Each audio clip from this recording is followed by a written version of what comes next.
Hey, what's up, guys? Mike's here. Alright, time to read another chapter of Way to the Party. This is gonna be in a plot twist going on here. The plot is really gonna be big. Clouds is gonna be bringing back to Ninjago and just taking over that city. And this fail when open up the rift, everything will be gone, and there's nothing left to be saved for Cole.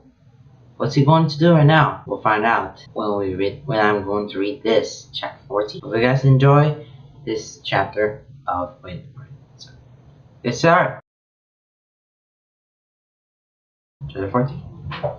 I float to the window to watch the sunset. As its light disappears, Cole's room gets illuminated by my own green glow. I'm worried and I feel guilty. I have not heard from Cole for a while. Several times during the day I have appeared in John's painting in Nam, hoping he would be there. I have watched the others here in the temple edges closely. They are clearly worried. I have considered revealing my presence to them and telling what Cole has told me. A history with clouds, and maybe they will be able to work out what his game is. I have seen them pack these last few days, and they have invited that girl Claire to stay here while they are gone. She was more than eager, too, of course, always snooping around as if looking to discover some great adventure or solve a grand mystery. Lloyd, his ninja, and his mother will leave to go look for their master again tomorrow. A fool's errand, lost in time, and they still treat it as if he has just wandered off. There's a sound at the door, and I retreat into the wall. It's Misaka and Claire deep in conversation. Misaka is filling her in some of the chores she needs to attend to in their absence. It appears she'll be staying in Cole's room. Claire seems a bit bewildered, and as she asks questions of Misako, "You will be going alone? Why? Isn't it safer going together?" "Not really. Ninjago is peaceful now, except for some petty crime in Ninja City. There is really nothing to be afraid of. The Serpentine are docile. The only skulking still around are those boneheads, Nakal and Cruncha, and they are mostly harmless. As long as I don't walk directly into Crypterium, I should be quite safe," she chuckles. "I've had this exact conversation with Lloyd, but he's just overly cautious because of his new responsibilities. Besides, we have Pixel to keep everyone connected and up to speed." Carlos confused. "Pixel? Borb's robot? I never seen her around here. Is she still with you guys?" Misako smiles openly. "It's a little complicated. She used to be a robot. Then her body was destroyed and she got implemented into Zane's program." Claire looked baffled and Misako laughs at her reaction. "She's not anymore though. Zane got damaged and Pixel transferring to Samurai X Keep mainframe. We only found out after Wu got lost. She now lives inside in our connected computer systems." Claire looks completely lost now. "So am I." I find it amusing. Misako puts a comforting hand on Claire's shoulder.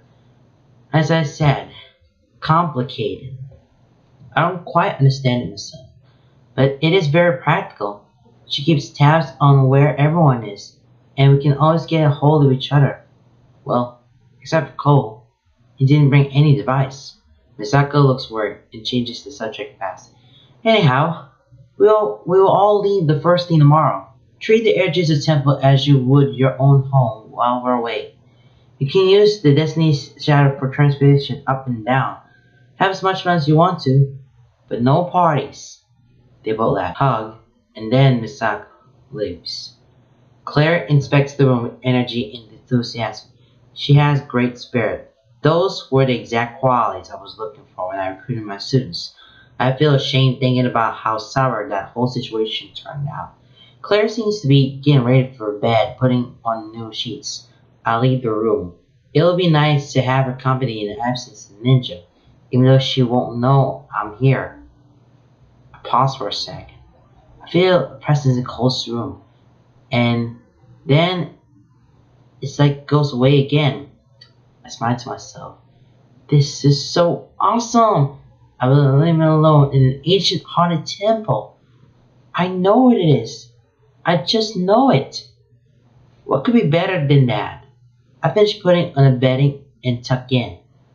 As always, I run my fingers across my pendant before I go to sleep. It curves beside an eighth, two tiers going opposite ways, an infinity symbol. Forever. I think of my mom who gave it to me, and if she knew something. That's the meaning I have put into it anyway. My mother passed away when I was 8, but as long as I have this pendant, we will be together forever. Good night, Mom. Tomorrow will be an awesome day. I just know it. I take one last look in the booklet Spinjitzu before we leave. I will need to hide it well after, as I'm sure Claire will be rummaging through the house looking for adventures. As I open the book and my powers connect with it, I am excited to see what wisdom the book will impart on me today. As I leaf through the pages, I notice that some big red letters have appeared on some pages I've already read. I grab a pen and start to note them down. As I progress through the book, my pulse quickens. It is a message from Master Wu. He knew. He knew something would happen. It is right here, in front of me. I will return in time. Help me remember Spinjitzu. I am dumbstruck. He will return. Our master will return. This is great news. Great, weird, magical news. It's puzzling too. He seems to believe that he will not remember Spinjitzu for some reason. He was in a pretty bad shape when we last saw him. Nia told us she used the reversal time blade to stop his rapid aging for the battle with the time twins though. As I look back at the book, my heart drops. There are no letters. I just imagined the whole thing. No, I'm sure I didn't. Pretty sure. Kinda sure, but not completely sure. I move a loose floorboard. I put down the book and roll a rug over the spot. I should be safe from Claire here. I am in two minds about telling the others. I prefer not revealing anything about the book, and I'm completely sure about what I saw. I read the letters I noted down again, and decided to tell as much as I can. I will remind the others. That Master Wu may have lost his memory. That makes sense. If he's still out there in Ninjago, and has not sought us out, something must be wrong. Traveling through time on the defunct time machine while battling arch nemesis may do that to you, I hope. Round and round I go. I do not find this any kind of amusing, but I can accept the irony. This must be the 100th time I pass that outcropping on that lava fall. I'm inside one of the bone cages in the Ferris wheel, we made using the tornado of creation. I mean, I am not here.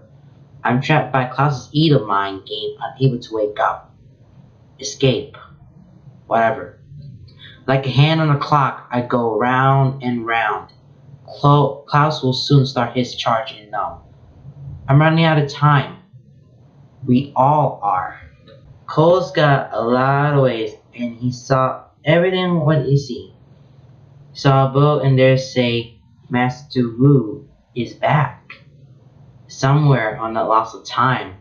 He's running out of time. He has to think about something before it gets too late. Klaus is gonna start marching in Nam, and that's not good. Very intense fanfiction that I just read. I hope you get it. I hope you get everything what you see. Okay, guys, that's the end of the video. See you guys in the next. See you next time. Bye, everybody.